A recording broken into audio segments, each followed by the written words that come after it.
welcome on behalf of SACSIS, the South African Civil Society Information Service, and FES, the Friedrich Ebert Stiftung South Africa office, to this afternoon panel discussion where we will be discussing a very important aspect of South Africa's electricity crisis, which is that renewable energy is an important solution to our current energy crisis that is being overlooked by our government, which is acting quite recklessly. But the bigger problem that we face than a government that's acting recklessly is the fact that the South African public is not holding our government to account for its reckless behavior. In the face of extremely compelling evidence against nuclear energy and coal as a source of energy, our government is continuing to build 2 coal-fired power stations and investing in an extremely expensive nuclear power plant.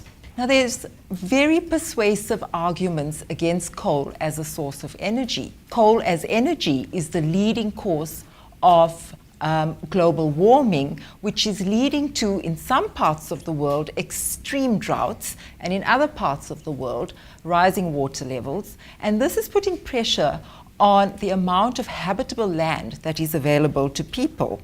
Now, one of the most immediate negative outcomes of this is that we are now living in a time where we are witnessing climate wars.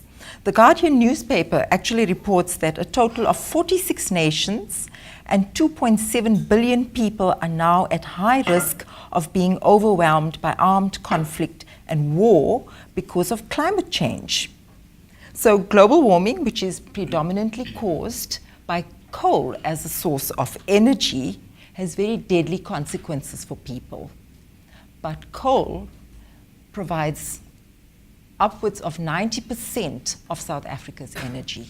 And as a nation, we are the 13th highest emitter of carbon dioxide in the world. And there's just absolutely no public debate about it. And it's an extremely worrying situation to be in. This energy crisis that we currently face provides us as a nation with a wonderful opportunity to be taking a step back, knowing what the dangers of climate change are. We should be having a debate about how we can do things differently. We should be asking, how can we be generating energy in this country in ways that are safer, cleaner, and more sustainable? But that debate is just not taking place in the public. If you switch on the radio, if you read the newspapers, what you'll see is that the South African public is extremely concerned about the delays in the build of our 2 coal-fired power stations. There's extreme concern that Medupi and Kusile are taking so long to get completed because people are extremely fed up of load shedding. Now, it's an extremely selfish position that we're adopting as a nation. And our government's response to the climate crisis is that it is now switching to gas and nuclear as cleaner sources of energy. For me, that is a false solution. When we frack for gas, it puts pressure on our very precious water resources, and we know that nuclear energy is extremely dangerous. Nuclear energy produces radioactive waste, which causes cancer, as well as genetic mutations. The public all over the world, in many other parts of the world, is extremely aware of this, and they've turned away from nuclear energy as a source of energy. And particularly in the aftermath of the Fukushima disaster in Japan, we saw people all over the world come out and protest against nuclear power plants. And we're going to hear from Renata as well, how the German public took to the streets en masse. And their government listened to them. When the German public said it's time to shut down these nuclear power plants, the government responded by saying that they would be decommissioning those nuclear power plants. So public opinion and public will is an extremely important thing for us to be focusing on. And that's what we're going to be talking about this afternoon. How can we, as climate activists, as well as people who are advocates for renewable energy, how can we influence public opinion such that the South African public now starts to demand safer solutions and renewable energy? And to help us answer that question and to focus particularly on why the South African public is so indifferent to renewable energy as a solution to our current crisis, I've got a wonderful panel of experts with me this afternoon. Immediately to my right here, I've got Tasneem Essop from the World Wildlife Fund. She is a low carbon advocate and a commissioner on South Africa's National Planning Commission. So she'll also be able to give us a little bit of an insight into the official position in South Africa. We have Ferial Adam, who heads up the Africa and Arab region team at the environmental NGO 350.org. We also have with us David Figg, who is an environmental sociologist, and he's written a book about nuclear energy in South Africa. And our final speaker this afternoon is my co-host, Renata Tenbush. She's the head of FES. She normally does the welcoming address, opening remarks, but I've put her on the panel today. And she's going to be talking to us about exactly what I mentioned earlier, which is how German public opinion influenced their government's decision. So without further ado, let me hand over to Tasneem, who will talk to us as a planning commissioner and as well as a low-carbon advocate. Thanks. I will try to do justice to both those hats that I bear in this country. Thanks, Fazila, and thanks for setting the broader context for this discussion. I think it's an important discussion to be having at this point in time. But before I get into dealing with the question at hand, I thought I might present a bit of the global context so that we don't completely depress ourselves. I just heard today that climate change depression is a real condition, apparently. So I don't want us to be completely depressed about things.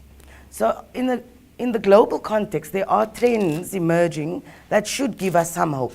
And I'd like to share some of those trends. While we might not be seeing the impacts directly in South Africa, or we might not be engaged in understanding those global trends, it was interesting that a Bloomberg analysis actually recently said that the race for renewable energy globally has passed its tipping point. In other words, the renewable energy race against fossil fuels has taken a turning point globally. That's a very interesting trend, and they're also predicting that increasing capacity of renewable energy will continue. It's passed the fossil fuel capacity by a few gigawatts. So in 2013, there was 143 gigawatts capacity of renewable energy versus 141 gigawatts of fossil fuel capacity. 2013. They're predicting that, in fact, by 2030, 4 times more of that capacity will be built. And we also have witnessed the price of wind and solar plummet, and so it's becoming more competitive. On the other front, my dearest comrade Ferial will talk about the growing global divestment campaign. So while in the energy markets, we're seeing a turning point for renewables, competing quite strongly with fossil fuels, in the civil society space, or in the space of citizens, in the space that citizens are engaged in, there's a very exciting growing movement called the global divestment movement that Ferial, I'm sure, will be talking about. And that divestment movement linked to a growing overall climate movement. And we've seen those developments happening across the world, more and more people being mobilized, asking the governments to take urgent action or divesting from fossil fuels. That is an important and exciting trend globally. We do know that there are 2 big key events happening in the course of this year. The Sustainable Development Goals Summit that's happening in September. Energy is one of those goals on that agenda, and it's important, many people are engaged in those processes. And then, of course, we have the big UNFCCC COP happening at the end of the year in Paris. That's my day job. I actually lead the WWF climate team, the global climate team, in these processes, probably why one might get depression, climate change depression. But certainly, that's a key moment as well. And as we can see, around these big global moments, you also get momentum. So there's been some political momentum. Governments are suddenly waking up. Obama is suddenly traipsing across the world, meeting with all the emerging economies, talking about climate action. We have the basics up and down, talking about bilaterals on climate action, and very much so putting renewable energy front and center of those climate actions. So there's certainly opportunity for momentum, and not just on the, in terms of government actions, but certainly in terms of what civil society is doing in this space. And it's as I said earlier, it's a growing movement. And then finally, and I'm not covering all the global trends, but just to end off with, I'm sure you are following the trends related to coal, particularly, and the fact that there are more and more of the formal financial institutions who have signaled that they will no longer invest in coal. We're seeing those trends happening globally. So why are we not seeing that kind of positive momentum, not highly positive, but certainly a trend that could be positive and hopeful, reflect itself back home? So let me turn to the domestic context. I think that we all know that South Africa, and Fazila's laid the context for that, has a long history of what we call the control of the minerals and energy complex in this country. And unfortunately, I would like to contend that with our democracy in 1994, we have not seen the end of the entrenched vested interests of the minerals and energy complex in this country.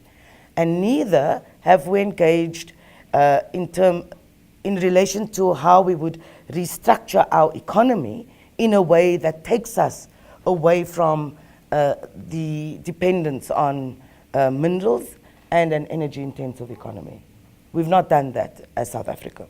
So I would say that the context in which we finding ourselves now in terms of the choices we have for energy options have very much been within that, the parameters of that mineral and energy complex, including its past vested interests and its existing vested interests. The one thing that I'm certain about is that a crisis is one of the best ways to catalyze short-termism.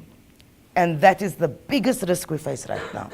So what we have is a reaction, as you said, even by the public, that we want an immediate solution. We don't care how we're going to get a solution, we just want load shedding to stop.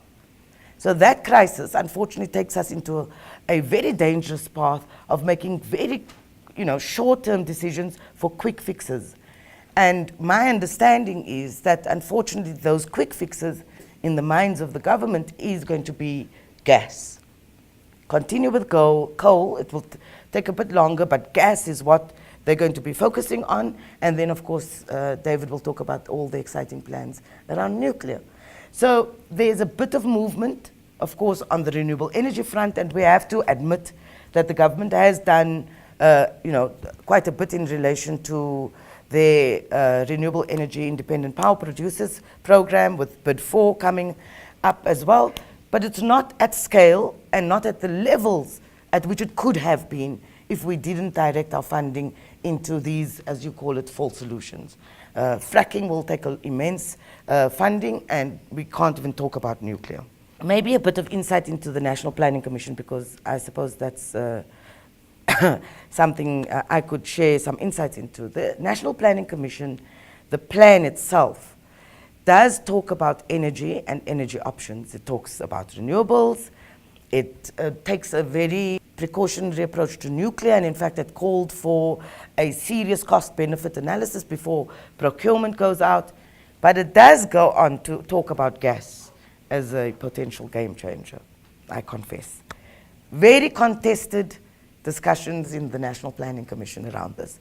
And you will find somewhat, the kind of contradictions between a chapter that deals with a transition to a low-carbon economy in relation to the chapter on energy. There are contradictions because, we promote coal, investment in coal infrastructure, rail for coal, et cetera, in one part of the plan, and then on the other hand, we're talking about ensuring that South Africa fulfills its Copenhagen commitments on climate, and that we actually do have a just transition away from fossil fuels and into a low-carbon future. So the plan itself does have contradictory elements, and I think given the kinds of trends that I've just spoken about earlier, this plan was adopted in 2011, and since then the global trends have indicated that there's really no future for coal.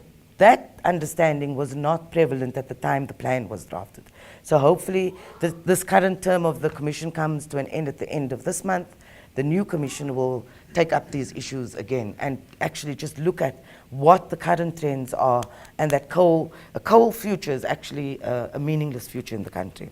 So why are the public not interested or indifferent? I would like to argue, and I'm sure again that Friedrich, I hope, will be able to tell you all the good stories about mobilized society in South Africa. Yes, they might not be nationwide, they might not be, this conversation's not happening every day, etc. But I don't think we should underestimate the fact that there has always been a movement. It's not been a renewable energy movement or climate change movement or necessarily an environmental movement per se. But when people fight for basic services in this country, when they mobilized for health reasons against plants in Durban or wherever, those are struggles that have to be acknowledged as part of the overall climate struggle. And recently, I know that there's been a good action against coal, the French-funded coal plants in South Africa. So there's momentum. The challenge for us is, and this is a challenge to us as, I'm not sure everybody in the audience, if everyone's in a climate movement or your daily work is related to climate change, but anybody in the environmental sector in South Africa, I would argue, has a responsibility to make this top of the agenda. I'm going to make one very contentious comment right now, and it's been something I've observed since I've been involved in the environmental sector in South Africa. The biggest challenge in South Africa is that climate change, and hence renewable energy within that, is seen to be an environmental issue. Not an economic issue, necessarily not a social issue, an environmental issue, more broadly. And very specifically in this country, we have still a huge challenge about a movement, an environmental movement, or environmental issues being very much seen as a white middle class issue. So our challenge is going to have to be to build broader movements of people and connect their daily struggles, their struggles in Soweto around electricity, to the struggles against climate change and for renewable energy. If we keep on keeping this at the level of an environmental issue, it's not going to gain any traction or credibility or legitimacy when we're trying to build a broader movement in the country. So this is the responsibility of all of us. WWF, 350, other organized SACSIS, of course, you play a role. All the organizations who are dealing with climate change and renewable energy in this country have a duty to actually start building wider and wider movements, connecting people's realities to something called climate change that everybody probably thinks is only going to happen after we're all dead at the end of the century. We've not succeeded, even though we have hosted a COP, and then, the attention was there. COPs do that. And then it died down. So for me, I don't think there is an entirely indifferent public opinion. I think there is public opinion in the country. It is probably limited in its outreach, but there are wonderful signs of a growing movement, and we will leave that to the Earth Life Africas and 350. WWF isn't a very, we're not a grassroots. Let me just say that. We don't mobilize grassroots, but we certainly do form part of a wider climate movement. We do advocacy work, etc., etc. But it is going to take hard work in this country to get the nation speaking and the nation engaged. And we can't leave that up to government. It's not going to be government that's going to do that for us. They will not do that for us. It is our duty to make sure that public opinion is not indifferent to the issue of renewable energy, to the issue of climate change, and overall, more broadly, the issues of environmental degradation. I'm going to end it there on that note. Thank you very much. And thanks for highlighting that it's broader than just an environmental issue. I hope that when we start unpacking in the discussion session, that we look at it more also from the perspective of the energy economy, because I think then we might be able to touch on an issue that the public cares about if we talk about the economy. Friedrich, over to you. Thank you. When I was thinking about this particular talk, and it's called "Why is Public Opinion Unresponsive to Renewable Energy?" and there was this part of me that's first thinking about, there's a sense of disempowerment that I get on there's this dual feeling that I have with society in general. One is one of disempowerment, where people talk about, oh my word, there's e-tolls again, and the corruption, and the traffic lights aren't working, and there's load shedding, but there's no action at all. And then there's another element of it, of very aware, citizenry, where service delivery, for example, if you do not give me lights and if you do not give me water, I will protest. And there's this divide, and it's exactly what Tasneem was saying, was firstly we're living with these silos of struggles, and we're also living with a class division of struggles, and that's problematic. But having said that, I do think that there is a problem with renewable energy in that, as individuals, it is expensive to solarize your house. Let's be honest. So it's not accessible for ordinary citizens. But what we need to look at is change that system and change the manner in which it's being rolled out. So for me to understand the reluctance to embrace renewable energy, we need to understand the context of this industry. The push, as Tasneem has mentioned, for renewable energy came out of the struggle for climate justice and climate change. But for a long time, and all climate activists have to be honest about this, it was about climate change at a scientific level, very, very far removed from people on the ground. When people on the ground were the ones who were experiencing the direct impacts of climate change, that linkage wasn't there, and that's part of the problem. In terms of the vast majority, I just want to add this, is that climate scientists now agree, after heaven knows how long, that to stop catastrophic global warming, we have to keep at least 80% of our fossil fuels in the ground. That's a lot. And we cannot keep mining. Just to let you know, South Africa plans like 24 new mines in the Waterberg region alone, in coal mining. The common education and circular of information that you get from fossil fuel industry and from this government is that fossil fuels is cheap and we need it for development. This narrative has been the hegemonic belief of the South African and global society, because it has been backed by the politically and financially powerful industries whom have interest in fossil fuels. And that is for me the first blockage of renewable energy in this country, is the power of the fossil fuel industry.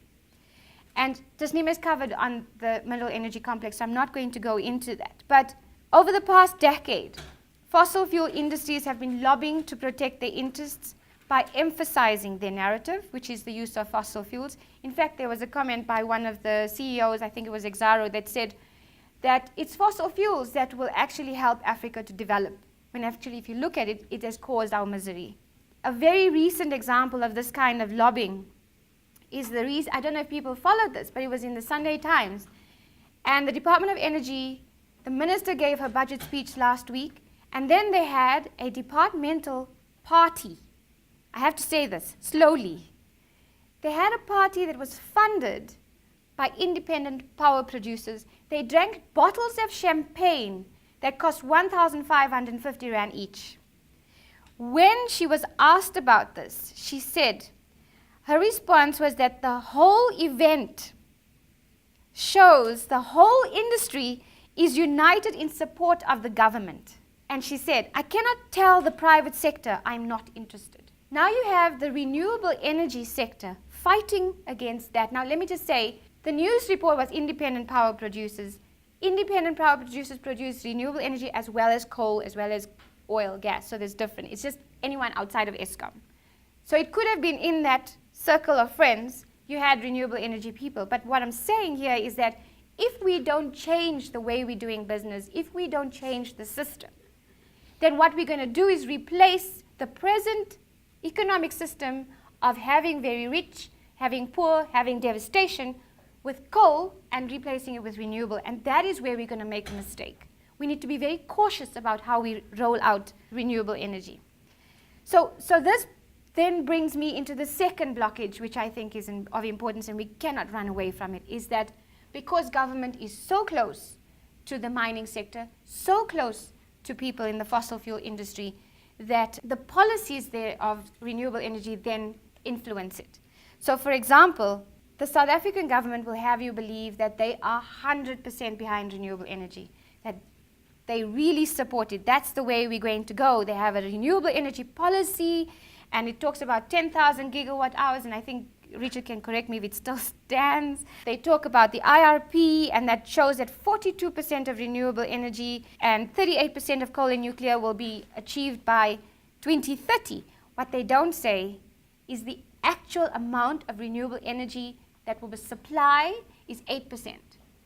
And we'll still be dominated by coal and nuclear. And every time I say nuclear, I want to fall off my chair. I was an anti-nuclear activist, and I can tell you we cannot afford it. And if a country comes to you and say, we will back it, as the Russians are doing, and it's called a BOO model, which is build, operate, own, you need to ask why.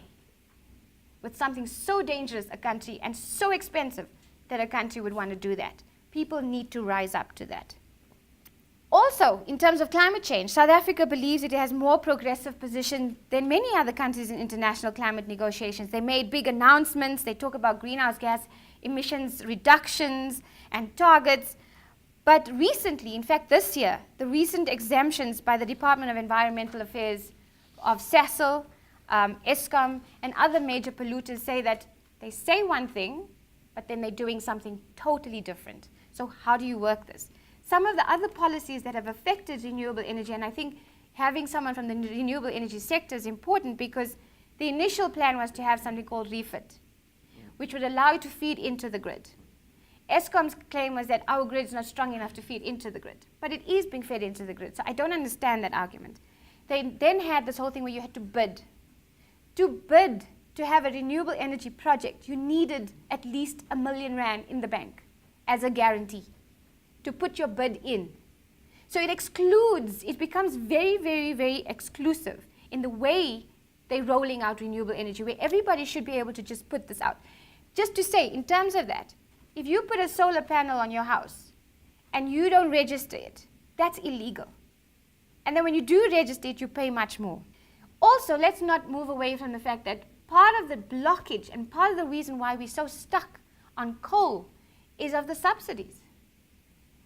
Fossil fuel companies are benefiting from global subsidies. And globally, the subsidies alone account to $5.3 trillion a year. That's equivalent to $10 million a minute every day. This report sounds like crazy figures. It comes from the IMF, the one body you wouldn't think would say this. So that's where this report's coming from. And in South Africa, added to those subsidies, we have other kinds of subsidies, for example, water. So Eskom has been given strategic water use title. So they're a strategic water user. So they get as much water as they need to keep those power stations running. And it's not true that dry cooling doesn't have water, they use water as well. In fact, Eskom uses 1.5% of the country's total water consumption. How much they pay for that, it's minimal compared to what you would think would need to be paid for in terms of that. So there's those kind of subsidies, there's the policies, and then of course there's a lot of the myths. We talk about climate change. The reality is that in this country, because the fossil fuel industry propaganda is so strong, we still have a lot of climate denialists. And part of that is the constant kind of, well, renewable energy cannot meet our baseload demand, cannot meet our development. We're mining for development. The cost of renewable energy is too high. And these things are constantly being disproven all the time, that we don't need any of that. So the arguments then are falling away, and the one that they're holding on to now is development and job creation, when we know that that's what government does every time they need to do those things. You have those two big kind of blockages for me in terms of renewable energy, and then you have a citizenry where you think, okay, but why aren't we all just going out and debating these issues and putting it? I think with load shedding, people have been debating it. What's concerning is that people could easier buy diesel generators than put solar power on their houses. And that's as long as government has these controls on that industry has no subsidies, as you would see with coal. It blocks access for ordinary people. And also to say that the renewable energy industry is not like, we mustn't look at them with rosy tinted glasses. We must always be vigilant. And good examples of this is in Kenya. When they wanted to build wind turbines, they just moved thousands of people off their land. We cannot have that. It's not right. When you had the solar water heater geysers roll out in South Africa, that is an absolute mess. Government should account for that. And it's just allowed to happen with a lot of corruption. I mean, you've got solar water heater geysers facing south and east and west in the same community. And you think, who did this? And there's no one to, so it creates this system that solar water heater geysers don't work because it's badly managed. So we need to be honest about that as well. The other issue for me is that for bringing it to people, and why are people not doing it? I think also climate change, the depression person, climate change is just such a big problem. How do you've got so much, and then you've got this climate change thing hanging over you. Renewable energy is too expensive and not accessible. And when people have no lights for 4 hours, it's as if the world has ended.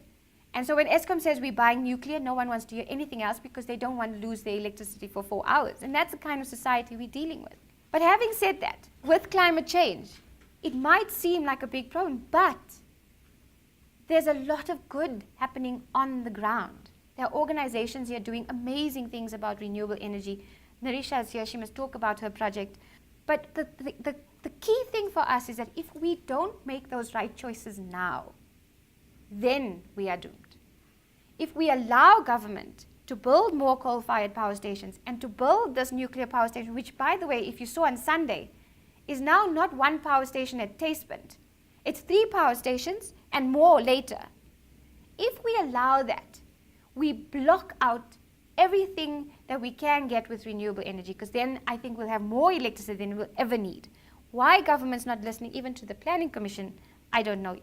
So in terms of cost, if we build renewable energy at much bigger scale than just one house, all of that, we've been finding that the cost of electricity, and if you look at what's been happening, the disaster with Medupi and Kusile, the cost of solar has been dropping consistently. The solar voltaic tariffs decreased by 68%, and wind dropped by 42%. In fact, wind is now 56 cents per kilowatt hour compared to what you would get at Medupi. In fact, and then the jobs mantra, I think we'll cover that in question time. But we always talk about good examples, and everyone talks about Germany. And then when you tell people in South Africa about Germany, well, that's a developed country, they had all the infrastructure, blah, blah, blah. I want to talk about Bangladesh. Bangladesh is a poor, densely populated country with about 162 million people. In 2002, only about 30% of them had access to electricity, which loomed as a major constraint to economic growth and quality of life. And for this reason, the government of Bangladesh established a goal of providing electricity to its entire population by 2020. The program that they had in place basically said they will not achieve that. It would take 35 years to get there. And what they've done is they've moved to renewable energy. And in a short space of time, as of June 2009, more than 600,000 new consumers have been connected to the grid for the first time. And access to electricity increased from about 30% in 2002 to about 40%. At the same time, 320,000 consumers had new solar home systems, surpassing the original target of 50,000. So in the past 10 years, the number of solar systems in Bangladesh has jumped from 25,000 to 2.8 million. that in turn has created some 114,000 jobs. Now this is a real example. This is Bangladesh. Why can't we do it? And I think while we need a vocal citizenry, we need to move away from our silos in terms of our struggles and bring it together because it's about society. Government has a role to play this, and they keep making the wrong decision. We need to be louder about our objection to their wrong decisions. Thank you. Thank you, Periel. And thank you for raising the example of the developing nation that's embraced renewable energy. I mean, I think that's very important for us to hear here in South Africa. David? Good afternoon, everybody. I'm going to talk a bit about, start off talking about the crisis. And I'm going to say that the electricity crisis in South Africa is a managerial crisis. I don't think demand for electricity has ever really exceeded installed capacity. The amount theoretically available if all sources are functioning properly. Therefore, the crisis arises from how our electricity resources have been managed. The issues are around encouraging lower demand, not higher, and this is in conflict with a utility like Eskom and with municipalities that want to sell more electricity, not less. Managerial failures have also been manifested around a decent timetable for maintenance. They have not been able to stop demand eating into the safety margin. Our solution is to bring new electricity sources on grid as fast as possible. And this points to the fact that we should therefore be more reliant on renewables, because unquestioningly, renewables are the fastest way to install new capacity. We are seeing huge cost and time overruns on the contract to build Medupi, and the same pattern will apply to the nuclear installations. The industry claims that it takes about 10 years to build a nuclear power station, but with overruns it could be considerably longer. So why do South Africans embrace more coal, more nuclear, and wanting to exploit new fossil fuel resources like shale gas? Part of the answer to this, and people have pointed to it, is what the late Jamaican sociologist Stuart Hall termed a moral panic. This is a kind of panic engendered and manufactured by the media or a particular interest group, usually wanting to push forward an unscientific or an irrational position. Our moral panic is around how we can combat what is euphemistically called load shedding, and we're all buying into the language. We should be calling it what it is, which is power outages. And to return us to a 24-hour electricity provision. Eskom government and media do not interrogate the means for delivering more energy. Whichever source they will deliver, they argue, bring it on. The people are so panicked that they mostly go along with this. As I've said, the most rapid form of developing new generation is the multiplication of renewable energy solutions. So why is the public not pushing for this? Well, depending on our definition of public, we need to say that those sections of the public concerned with energy and ecological justice have certainly been advocating renewable solutions very strongly. For example, we have seen the active advocacy by NUMSA, the Metal Workers Union, the biggest trade union in the country, of renewable energy. They question the state's model of introduction of renewables by giving contracts to the most experienced global players rather than keeping production local and socially owned. But sadly, most of civil society are not yet on the same page as NUMSA. Recently, the ANC and allied forces in Soweto staged a march to the Eskom office in Diepkloof, demanding an end to electricity outages and calling for free electricity for Soweto residents. In this instance, the means of delivery, the sources of electricity were not questioned. Early experiments in mass provision of renewables had patchy results because some township residents with solar panels felt that only a few of their domestic appliances could be provisioned. They queried why they were being subjected to a technology that did not provision all of their needs, unlike what was being delivered to more affluent consumers. Price was much more of an issue in years gone by, but as we've heard, more recently, wind power has come to be cheaper than that of coal, and the curve for solar costs is descending very rapidly. Therefore, in the context of rapidly escalating electricity prices, surely it makes more sense to adopt more renewables. The dividend in terms of climate change is also crucial. Clearly, renewables trump coal and nuclear in this regard, as people have shown. The nuclear industry is still in denial that their technology supports harmful climate change. They argue that nuclear reactors produce no CO2. And of course, this is correct. But what we argue is that if you measure the emissions from cradle to grave, the picture gets murkier. There are huge emissions in processes like mining, milling, transport, conversion and enrichment of uranium, and the fuel that goes into the uranium, the fuel that goes into the reactors. Similarly, there are major carbon emissions further down the chain with reprocessing of spent fuel and decommissioning of the reactors, which is like treating them like nuclear waste when their life is over. With renewables, on the other hand, there's almost always a climate benefit. In writing about the rate in South Africa of uptake of renewables, which is accelerating more recently, I call the attitude of government and Eskom a reluctant embrace. We chose not to go the road of early adoption of these technologies, and as a result, we've lost out a lot in terms of domesticating production, training, and bringing down local costs. Why this reluctance? Because renewables raise the possibilities of decentralized energy, of spreading power in both senses out of centralized control, in using the technology to empower many more people on the ground, and of offsetting high bills by consumers returning unused power to the grid. So these are why renewables are not being embraced. And of course, there was resistance to this by Eskom and government.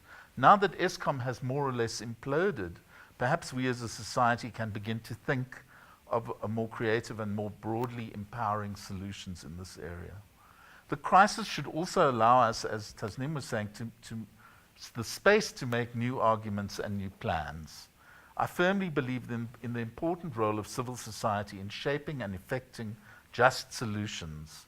Can we step up to the challenge, inform the uninformed of the arguments, empower communities and the state to bring about creative solutions? We need to create a whole number of ways in which we demonstrate to the public how the benefits of renewable resources. And for example, WWF earlier this year with AIDC in Cape Town organized a demonstration of the benefits of renewable energy. There are other things that we can use, like science fairs, like school curriculums, like for public demonstrations of renewables, and show model townships or other areas where renewables have already begun to work to people's benefit. We need to demonstrate that this can be done at scale and at cost, time, and ecological benefits much more competitively than with other energy sources. We need to do this as part of our commitment to the eradication of inequality in our own society, and also as part of our global human responsibilities. It's a challenge that we have to embrace. Thank you very much. Thank you, David. And thank you for raising the media, however briefly, but I think they're an important stakeholder that we need to talk about as well. So Renata, over to you. You've got all the answers to our questions. That would be fine. I will end with a lot of questions that are still pending also in Germany, and I think also these questions would help hear the discussion. But let me start with the story first. So you mentioned already, usually I do the introductory remarks as the director of FES, but I'm not an expert on energy and environmental issues, but I'm a political scientist and analyst from my academic background. And as a political analyst, to me, the German Energiewende, which means energy transition, and I absolutely believe this word Energiewende will go into the mainstream of language like Autobahn and kindergarten and these other things, because it was very unique. So it's quite an interesting case. It is a unique example for surprisingly quick political change from a very conservative liberal energy policy towards a progressive, alternative, sustainable political approach, ultimately brought about by a conservative liberal government. At first glance, I think this seems almost as a paradox. If one looks closer, it becomes obvious behind this seemingly sudden and internationally unexpected political shift by the conservative German government in June 2011 stands an enduring social, political, economic, and technical process. The terrible Fukushima incident only triggered this last and important political shift, but this shift was prepared and made possible by a long-standing fight from the bottom, led by a coalition of social movements, including trade unions, supported by a network of academics and think tanks, as well as the Greens, the Social Democratic Party, and the Left Party, which came on board later. Let me tell the story of political power shifts and policy changes as briefly as possible, and later in the debate we can find out whether there are lessons to be learned from it that could help to build up pressure on the South African government to change the current energy trajectory, and also maybe empowers some ideas among society of how to put this pressure on their own government. The story I want to tell is titled Fukushima and its Political and Social Aftermath in Germany, and the analysis itself is based on various presentations, studies, and papers supported and published by the Global Energy and Climate Program of the Friedrich Ebert Stiftung.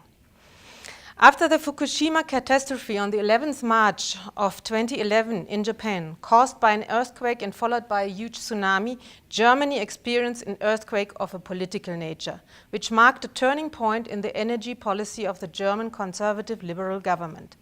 On Monday, 14th March 2011, only 3 days after the disaster in Japan, German Chancellor Angela Merkel announced far-reaching changes to Germany's current energy policy at a press conference. She said, and I quote, "The events in Japan teach us that the risks which we regarded as totally unlikely were not completely so. And if a highly developed country like Japan, with high safety standards and norms, cannot prevent such consequences for nuclear power, then it also has consequences for the whole world, it also has consequences for Europe, and it has consequences for us in Germany." Immediately, a 3-month moratorium was announced, during which the 7 oldest German nuclear power plants would be taken off the grid. Shortly afterwards, an ethics commission on safe energy supply was established, made up of public figures such as former politicians, researchers, and church representatives. The assignment of the commission was to submit a proposal by the end of May in the same year for how a rigorous turnaround in energy policy leading up to the era of renewable energies could be realized. This turnaround by the German conservative liberal coalition government is particularly remarkable given that only 6 months prior to Fukushima, the same government had actually reversed the already existing phase-out nuclear power strategy decided upon by the former SPD Green coalition government in 2000. In 2000, the SPD Green government, in line with their coalition agreement, embarked on a nuclear exit strategy and put into law that all German nuclear power plants had to be taken off the grid, finally after 32 years of running. The so-called Renewable Energy Sources Act, short EEG, from 2000, not only decided on the phasing out of nuclear energy in Germany, but provided for a far-reaching overall energy plan.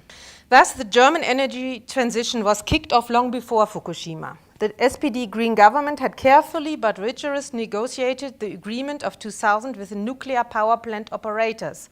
However, it was quite obvious they only accepted the deal because, due to the political power relations and the broad support of the German population for the nuclear exit strategy, to negotiate an agreement was the only option they had at that time. Then in 2009, the conservative liberal coalition of CDU and FDP won the national elections. and took over from the SPD Green government. And in September 2010, they introduced a reversed energy strategy. From a perspective of energy policy, there was no need to reverse the SPD Green decision to phase out nuclear power in Germany. At the time, the share of nuclear energy in the German power mix had already fallen from 29.4% in 2000 to 22.5% in 2010. And even more important, within the same period, the use of renewable energies grew from only 6.6% to 16.5%. And I have the numbers from today. They are above 26% for renewable energies now in 2014.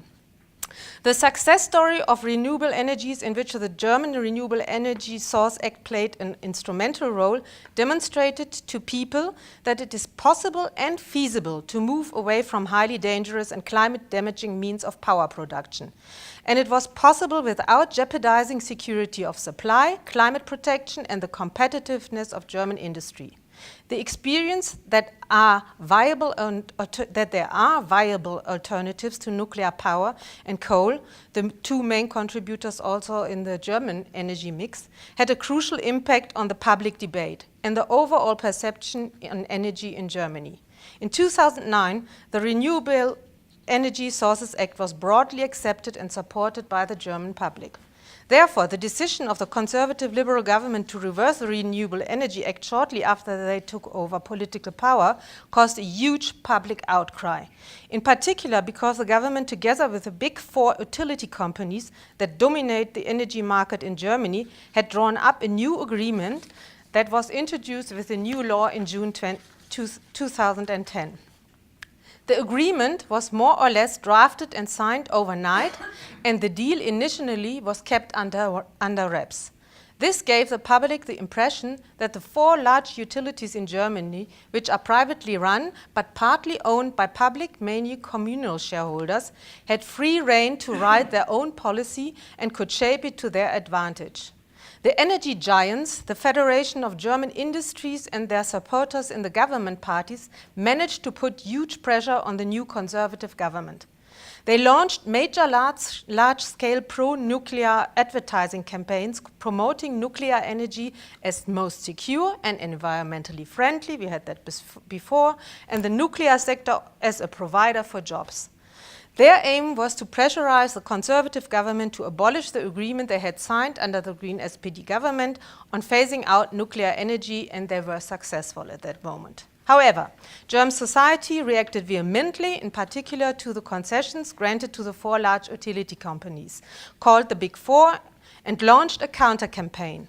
Tens of thousands of people from all walks of life demonstrated on the streets. The anti-nuclear movement, going back to the 60s, 70s, gained momentum again. Only this time the social opposition was not brought about only by people of the so-called left, but rather it swept up people from all social ranks.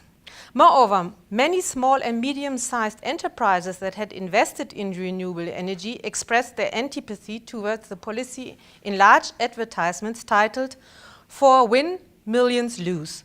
In particular, small and medium-sized energy suppliers like municipal utilities saw themselves as being put at a huge disadvantage by the four big utilities amassing additional profits. The political decision taken in the aftermath of Fukushima, in which major elements of the conservative energy policy from 2010 were finally reversed in one fell swoop, can therefore only be understood against the background of a general and obviously sustainable change in the social climate in German society.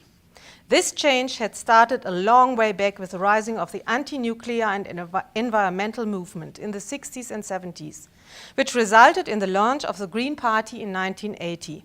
The formation and the success of the Green Party, that was for the first time elected into government position on the provincial level in 1985 and on the national level in 1998 as a union party in coalition with the Social Democratic Party, allowed for mainstreaming of green policies into politics. The ongoing electoral success of the Green Party pressurized the other parties to take up green policies into their party programs. Thus, the substance of the current Renewable Energy Act that was introduced and finally approved on the 6th of June in 2011, and which supposedly constitutes the so-called Energiewende, is not new in itself, but the actors practicing it are new. For the first time, a conservative liberal government of a major industrial country has decided to phase out nuclear energy, while at the same time continuing to pursue ambitious climate goals. Japan and Switzerland followed. The four main goals of the German Energiewende are a carbon dioxide neutral society and economy in 2015, a complete nuclear phase out by 2022, an increase in renewable energies by 2050 up to 80%, and a similar increase in energy efficiency. For the German society, the events in the aftermath of Fukushima in 2011 opened up a window of opportunity to finally abolish once and for all the nuclear energy path in Germany. After 2011, NGOs have called for a consistent strategy for developing a power supply system by 2050 that is virtually zero carbon and thus without nuclear power, and think tanks and research institutes calculated how such a goal could be realized. And it was strategically and conceptually very well prepared to do so. The conducive socio-political framework that was formed and developed with the formation and further development of the anti-nuclear and environmental movement provided for a broad alliance between civil society, including trade unions and political parties, against nuclear energy. A broad network of different commissions, research institutes, and government advisory bodies had been established, which had conducted well-founded and diverse energy economic analysis and elaborate energy and climate policy options for developing the German power system, while at the same time abandoning coal-fired and nuclear electricity production over the years. The policy of supporting the renewable energy sector development that started with the feed-in tariff law in 1990 and further developed with the renewable energy law in 2000 provided the legislative framework for technical and industrial development in the renewable energy sector. And finally, the economic success story of renewable energies in Germany since 2000, for example, the creation of 380,000 jobs, had changed the mindsets of those who were skeptical towards the demands of the anti-nuclear and environmental movement. Also, external factors that supported the policy shift during the last 30 to 40 years were the EU framework conditions that again were influenced by the oil crisis, which happened in 1973, the Limits to Growth report of the Club of Rome, the Kyoto Protocol process, as well as the Harrisburg and the Chernobyl nuclear disaster. All these events triggered changes in the social and political mindsets towards nuclear energy and a change to renewable energies in Germany. In summary, one can say the ground was very well prepared for the ultimate Energiewende. However, it sadly needed again an external tragedy like the Fukushima catastrophe to finally trigger it. Coming to the end of my story, it needs to be said that the process towards a carbon dioxide, nuclear and coal-free energy supply system is definitely not finalized with the new law in place. The Energiewende was and is a process and not a final solution. Germany is on the right track, but many open questions and controversial issues still need to be resolved. The German energy transition is, despite of the political compromise, definitely not a consensual. Even though great parts of industry are supporting the shift to a low-carbon economy, the power struggle between the supporters, on the one side civil society, parts of politics and industry, and opponents, nuclear power providers and large electricity companies, goes on. So the questions that are still under debate are, for example, questions whether the phase-out plan is fast enough, or the question of replacement of nuclear energy through coal, gas, or renewable energies are not finally resolved. The questions of further promotion of renewable energies through subsidies, the expansion and decentralization of the electricity grid, and the financing of the transformation are still controversially debated. So far, the consumers are paying for the energy transformation via higher electricity fees. The difference between the guaranteed price of government for renewable energy and the actual market price is financed through the so-called EEG-Umlage, which is an allocation of costs, which is under constitutional scrutiny right now. The question of a decentralized and democratically against a rather centralized and privately run system is also under the debate in Germany. Additionally, regional disparities concerning where production of energy will take place, where the main transmission grids will be erected, and thus where industrial development takes place and jobs are created, and who has to carry the burden of having huge electricity transmission pillars, solar energy or wind energy plants in his or her backyard are also under debate. And finally, the big four energy utilities are demanding compensation from the government for the missed profits due to the earlier closing down of the nuclear energy plants than even planned for in the first Renewable Energy Act from 2000. So there's a huge amount maybe also coming for the taxpayers that needs to be paid because the government definitely made some mistakes. However, despite of these entire technical, political and social questions that still have to be resolved, one thing is sure, there is no going back for energy German government behind the political decision to phase out nuclear and follow the path of a sustainable energy in Germany. But the challenge to find a practical way of implementation that balances the social, economic and environmental questions will remain with many governments to come.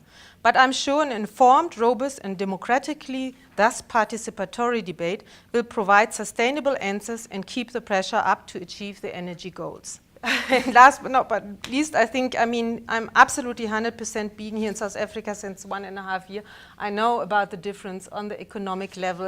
We have a different material basic in our economic and industrial development in the two countries. We have electricity security, obviously, in Germany, and equal access to electricity system. Nevertheless, the questions that are raised and that are discussed in Germany are not so much different, and how the pressure was put on the government. I think that there are some maybe interesting lessons to learn that could also help here in changing the government's trajectory.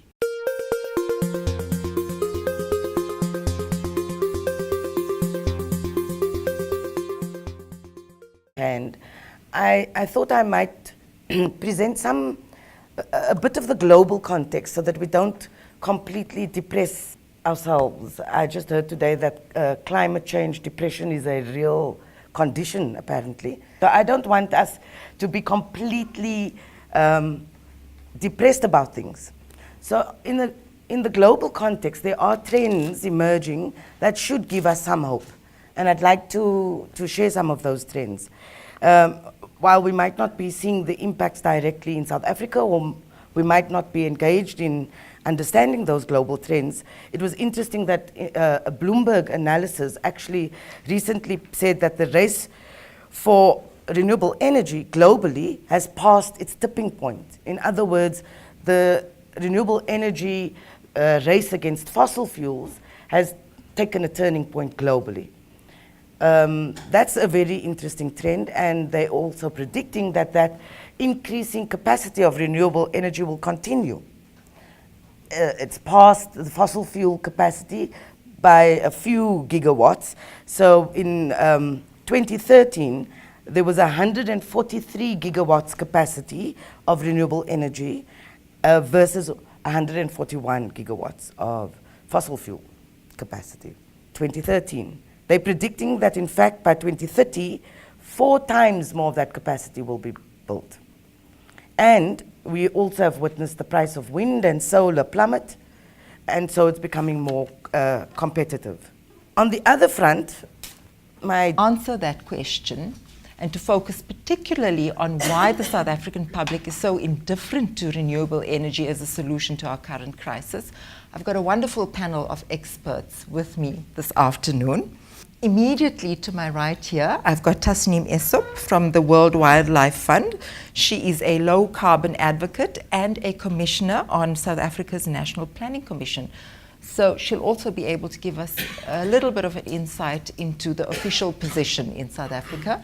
We have Ferial Adam, who heads up the Africa and Arab region team at the environmental NGO 350.org. We also have with us David Figg, who is an environmental sociologist, and he's written a book about nuclear energy in South Africa. And our final speaker this afternoon is my co-host, Renata Tenbush. She's the head of FES. She normally does the welcoming address, opening remarks, but I've put her on the panel today. And she's going to be talking to us about exactly what I mentioned earlier, which is how German public opinion influenced their government's decision. So without further ado, let me hand over to Tasneem, who will talk to us as a planning commissioner and as well as a low carbon advocate. Thanks. I will try to do justice to both those hats that I bear in this country. Thanks, Fazila, and thanks for setting the broader context for this discussion. I think it's an important discussion to be having at this point in time. But before I get into dealing with the question at hand. The Guardian newspaper actually reports that a total of 46 nations and 2.7 billion people are now at high risk of being overwhelmed by armed conflict and war because of climate change. So global warming, which is predominantly caused by coal as a source of energy, has very deadly consequences for people. But coal provides upwards of 90% of South Africa's energy. And as a nation, we are the 13th highest emitter of carbon dioxide in the world. And there's just absolutely no public debate about it. And it's an extremely worrying situation to be in. This energy crisis that we currently face provides us as a nation with a wonderful opportunity to be taking a step back, knowing what the dangers of climate change are. We should be having a debate about how we can do things differently. We should be asking, how can we be generating energy in this country in ways that are safer, cleaner, and more sustainable? But that debate is just not taking place in the public. If you switch on the radio, if you read the newspapers, what you'll see is that the South African public is extremely concerned about the delays in the build of our 2 coal-fired power stations. There's extreme concern that Medupi and Kusile are taking so long to get completed because people are extremely fed up of load shedding. Now, it's an extremely selfish position that we're adopting as a nation, and our government's response to the